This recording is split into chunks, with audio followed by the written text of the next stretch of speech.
Ευχαριστώ πάρα πολύ τους οργανωτές που με κάλεσαν να παρευρεθώ σε αυτό το θερινό σχολείο με την ωραία επωνυμία Αθηνά. Και θα έλεγα το εξής, ότι βλέπω όλα αυτά τα νέα παιδιά εδώ και θέλω να κάνω μια προτροπή. Αυτή τη στιγμή γράφω ένα δοκίμιο που λέει το εξής: προώθηση της καινοτομίας για έξοδο από την κρίση.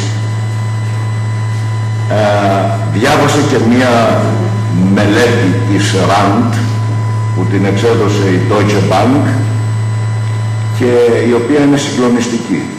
Βρισκόμαστε στο τελευταίο τέταρτο των 27 της Ευρωπαϊκής Ένωσης από πλευράς προώθησης εφαρμογής καινοτομιών. Θα ήθελα λοιπόν, και θεωρώ ότι αυτό το θερινό σχολείο είναι ένα τμήμα αυτής της προσπάθειας, να σας προτρέψω να προωθήσετε με όλες σας τις δυνάμεις πραγματικά την καινοτομία σε αυτή τη χώρα, προκειμένου να συμβάλλετε ουσιαστικά για να βγούμε από αυτή την κρίση που μας δέρνει. I would like to thank the organizers who has me invited to be here to speak to you. I have tried to combine in my presentation all the topics of the logo Athena. So there's an intention to combine algorithms, telecom, hardware, and I think encryption also, networks and applications. And we start really with NCSR Demokritos.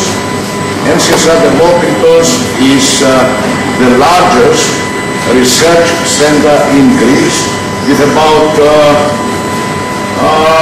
700 people, scientists, postdocs, postgraduate students, and foreign scientists. Προσπαθήσαμε, όπως είπα, να συνδυάσουμε όλα αυτά τα δίκτυα για να δούμε πώς θα δώσουμε συγκεκριμένες υπηρεσίες, πολύ προηγμένες υπηρεσίες, στη στάνη του βοσκού. Αυτό ήταν ο στόχος μας. Στη στάνη του βοσκού. Για να μπορούμε να διαδώσουμε τη γνώση και να έχουν και τα απομακρυσμένα μέρη και άλλες κοινότητες πρόσβαση στη γνώση. Κατασκευάσαμε με αφορμή τις πυρκαγιές στην Ηλία, κύριε Καπλάνη, τις πυρκαγιές στην Ηλία, μία κινητή μονάδα που συνδυάζει όλα τα δίκτυα. Τι είναι αυτά τα δίκτυα, και το δείξαμε και φαντάζομαι πριν ένα χρόνο, 1,5, δεν θυμάμαι, στην Ομαρχία εδώ πέρα. Τι συνδυάζει αυτό, να το πω πολύ απλά, με μια σύνδεση WiMAX. Μπορεί κανείς να έχει μια κάμερα στη φωτιά και να μπορεί να παίρνει συντεταγμένες και την εικόνα εκεί πέρα, που δεν μπορεί να πλησιάσει άνθρωπος πιθανόν, προστατευμένη κάμερα, αυτό χωρίς δίκτυο, με WiMAX δίκτυο, χωρίς επίγειο δίκτυο, στέλνει την εικόνα στην mobile unit και από εκεί στέλνουμε δορυφορικά σε ένα κέντρο επιχειρήσεων. Αυτά τα πράγματα πρέπει να προχωρήσουν στην Ελλάδα, όχι μόνο για οικονομικούς λόγους, αλλά πρέπει να προχωρήσουν και στην Ευρώπη, γιατί πρέπει να βελτιώσουμε την ποιότητα ζωής, αλλά πρέπει να συμβάλλουμε ουσιαστικά στην προώθηση της καινοτομίας και της ανάπτυξης. Αυτό είναι πολύ βασικός στόχος, πρέπει όλοι μας να τον ακολουθήσουμε και εσείς να μπείτε πρωτοπόροι σε αυτή την πορεία. Σας ευχαριστώ πάρα πολύ.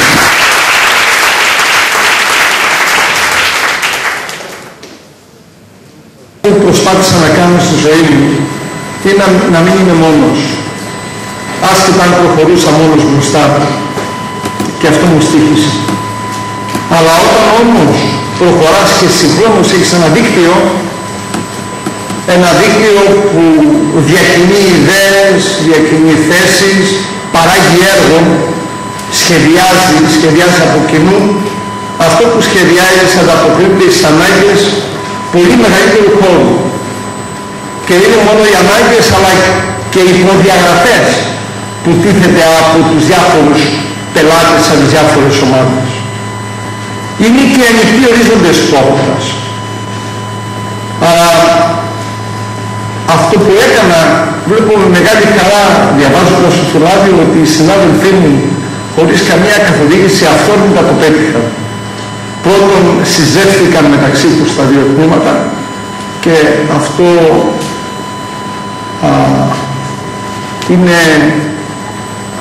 αυτό κερδίζει τον έπαινο, διότι δεν κάνουν από μόνοι τους προσπάθειες. Χαιρετίζω σε Γιάννη και μας άλλους συνάδελφους από την Πάτη. Δεν κάνουν λοιπόν προσπάθειες ανεξάρτητα και αυτόνομα, αλλά από κοινού. Και είδα επίσης με μεγάλη μου χαρά ότι αυτό το χρόνο βελτιώνεται το όλο πλαίσιο, ο σκελετός, το frame αυτού του στήματος με επιστήμονες από άλλα κράτη. Επίσης σημαντικές προσωπικότητες. Σας ευχαριστούμε πάρα πολύ που ήρθατε για τρίτη συνεχόμενη φορά στο Αθηνά. Είναι η δεύτερη χρονιά που διοργανώνεται στον Πύργο και ο λόγος που διοργανώθηκε στον Πύργο ήταν γιατί η Οργανωτική Επιτροπή αποφάσισε ότι αυτή η πόλη πληρεί τις προϋποθέσεις για να σηκώσει, αν θέλετε, το φορτίο και της τρίτης συνεχόμενης διοργάνωσης. Πολύ μεγάλο ρόλο σε αυτό έπαιξε η ευγενική χορηγία του Δήμου Πύργου και ιδιαίτερα του δημάρχου μας, του κ. Μάκη Παρασκευόπουλου, τον οποίο εκ μέρους της Οργανωτικής Επιτροπής, αλλά και εγώ προσωπικά, θα ήθελα να τον ευχαριστήσουμε γιατί μας παραχωρεί για δεύτερη συνεχόμενη διοργάνωση σε αυτό το χώρο, χωρίς κανένα οικονομικό κόστος. Να περάσουμε λίγο στο Αθηνά. Όπως σας είπα και πριν, διοργανώνεται για τρίτη συνεχόμενη χρονιά στον Πύργο και θέλω να ευχαριστήσω τον κύριο Τριανταφύλλου και τον κύριο Λούβρο, οι οποίοι μου ανέθεσαν τη διοργάνωση για δεύτερη συνεχόμενη χρονιά, τρίτη χρονιά στον Πύργο, στη γενέτειρα περιοχή των Ολυμπιακών Αγώνων.